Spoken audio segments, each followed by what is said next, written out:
we need is the heart to worship the Lord. Is it true? നമ്മുടെ code, നമ്മുടെ scale, നമ്മൾ വായിക്കുന്ന not, നമ്മുടെ ലിറിക്സ് തെറ്റിയാലും കുഴപ്പമില്ല. But the true thing is what comes out from the heart, that what you give. I just wanted to read a verse from the Psalms 100, which was, shout for the joy to the Lord, all the earth. Worship the Lord with gladness. Come before Him with joyful songs. ഇന്നലെ എത്ര പേര് football കണ്ടു ഇംഗ്ലണ്ടിൽ? എനിപ്പറ്റി ഞാൻ കണ്ടു 4 മണി വരെ ഇത്രയും സന്തോഷമായിരുന്നു. I was so happy. അപ്പോൾ ആ ഹാപ്പിനെസ് ഞാൻ ഫുട്ബോൾ കണ്ടതുണ്ടെങ്കിൽ how much more should I be happy to be in the presence of God. അല്ലേ? ദൈവം എനിക്ക് ചെയ്ത ഉപകാരങ്ങൾ അല്ലെങ്കിൽ what he's done to be എത്ര നമ്മൾ ഓർത്ത് നോക്കിയാൽ നമ്മൾ എത്ര പേർ വേർതിയാണ് ഇവിടെ. How many of you can say that I am here today by my mind. നമ്മുടെ it's not because who I am or because of what my education is. ദൈവത്തിൻ്റെ കൃപ മാത്രമാണ് what we are here today. എത്ര പേർ അത് വിശ്വസിക്കുന്നത്? So it's A familiar songs that we gonna Singh. അപ്പം നമ്മൾ പാടുന്ന പാട്ടുകൾ ദൈവത്തിന് let's give glory and honor to the Lord and just give Him praise.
വിശ്വസിക്കുന്ന എന്റെ ജനത്തിന് വേണ്ടി വ്യാപരിക്കുന്ന ദൈവശക്തി.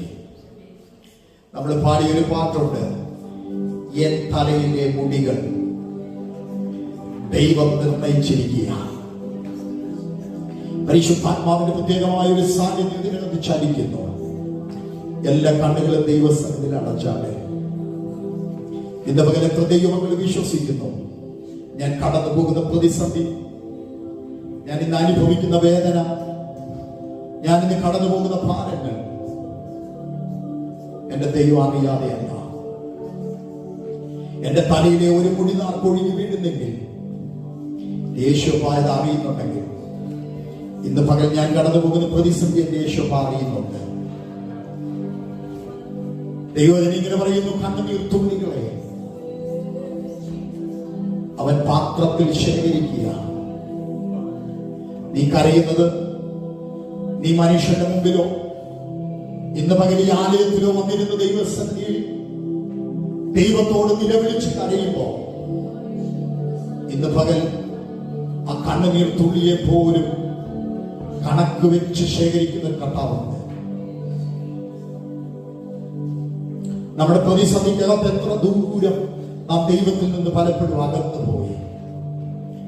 എന്നാൽ ഇന്ന് പകൽ കർത്താവ് പറയുന്നു, ആ പ്രതിസന്ധിക്കകത്ത് നീ അകന്നു പോകുക. എല്ലാവരും ആ ദൈവ സാന്നിധ്യത്തോട് റെസ്പോണ്ട് ചെയ്താട്ടെ. You can respond the power of the Holy Spirit. എല്ലാവരും ആ ദൈവ സാന്നിധ്യത്തോട് പ്രതികരിച്ചാട്ടെ. അസാധാരണ ദൈവ സാന്നിധ്യം ഇതിനകത്ത് ചലിക്കുന്നു. അസാധാരണ ദൈവശക്തി ഇതിനകത്ത് ചലിക്കുന്നു. ആ ദൈവ സാന്നിധ്യം ഇന്ന് പകൽ നിന്നെ തൊട്ട് സൗഖ്യമാക്കുക. ഇന്ന് പകൽ നിന്നെ ഹീൽ ചെയ്യുക. നിന്റെ മുറിവുകളെ അവൻ കെട്ടുക. നിന്റെ വേദനയെ അവൻ സൗഖ്യമാക്കുകയാണ്. നിനക്ക് വിരോധമായി പിശാച് എഴുതിയ മുഖങ്ങളെ ദൈവാത്മാവ് ഇന്ന് പകൽ തകർത്ത് കളയുകയാണ്. എല്ലാവരും 10 നിമിഷം പ്രാർത്ഥിക്കാതെ ഒരു അസാധാരണ പരിശുദ്ധാത്മാവിന്റെ പോവ് ഇതിനകത്തിരിക്കുന്ന രോഗിയെ സൗഖ്യ യേശുവേ വിളിച്ചാട്ടെ. യേശുവിന്റെ നാമത്തിൽ സൗഖ്യമാകട്ടെ, സൗഖ്യമാകട്ടെ, സൗഖ്യമാകട്ടെ, സൗഖ്യമാകട്ടെ. കർത്താവ് ഈ അന്തരീക്ഷം ദൈവ സാന്നിധ്യം കൊണ്ട് നിറയട്ടെ. ഈ അന്തരീക്ഷം ആത്മശക്തി കൊണ്ട് നിറയട്ടെ. എല്ലാ ഇരുളുകളും യേശുവിന്റെ നാമത്തിൽ അഴിയട്ടെ. എല്ലാ പൈശാചിക വ്യാപാരങ്ങളും യേശുവിന്റെ നാമത്തിൽ അഴിയട്ടെ.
അങ്ങയുടെ സന്നിധിയിൽ ഞങ്ങളെ സമർപ്പിക്കുന്നു. അങ്ങയുടെ സാന്നിധ്യത്തിന് മുമ്പ് ഞങ്ങളെ തന്നെ ഞങ്ങൾ സറണ്ടർ ചെയ്യുന്നു. We are surrendering in the presence of the Lord. വിശുദ്ധാത്മാവേ, അങ്ങയുടെ സാന്നിധ്യത്തിനകത്ത് ചലിക്കുന്നതിനായി സ്തോത്രം. The healing power. ചില മൗണ്ടനുകളെ മൂവ് ചെയ്യുന്ന the healing anointing. We are receiving that power. കർത്താവ് ജനത്തെ സൗഖ്യമാക്കിയാണ്. കർത്താവ് ജനത്തെ ബലപ്പെടുത്തിയാണ്. അവർ മടങ്ങി പോകുമ്പോൾ ആത്മശക്തിയോടെ മടങ്ങാൻ കർത്താവിനെ സഹായിച്ചാണ്. ദൈവഹിതത്തിന് വിരോധമായ ബന്ധനങ്ങളെ ദൈവാത്മാവ് ഉടച്ചെടുക്കുന്ന മഹത്വം അങ്ങേക്ക് യേശുവിൻ നാമത്തിൽ തന്നെ.